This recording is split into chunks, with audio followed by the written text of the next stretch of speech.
كيري أشار إلى أن تنظيم داعش في سوريا تلقى ضربات عديدة من قبل المعارضة المسلحة المعتدلة من جهة ومن قوات النظام السوري من جهة أخرى.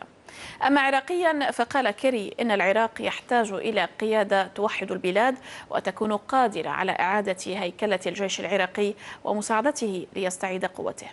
مضيفا إلى أن المالكي يرغب بمساعدة أمريكية لتعزيز قوته الجوية، متسائلا عن مدى استعداد المالكي لجعل حكومته شرعية والقيام بما هو ضروري من أجل ذلك. هذا واعتبر كيري أن الحل في العراق يجب أن يكون كاملا وشاملا ولا يقتصر على المطالبة ببضع ضربات جوية، مضيفا أن الولايات المتحدة تتعمد دراسة الوضع في العراق بحذر وتأني لغياب حكومة فاعلة وكذلك القدرات العسكرية المتواضعة، إضافة إلى عدم وجود عوامل تضمن نجاح أي عملية. وأشار كيري إلى أن رئيس الحكومة العراقي المنتهية ولايته نور المالكي أكد التزامه بتشكيل حكومة جديدة بأسرع وقت ممكن وفقا للدستور.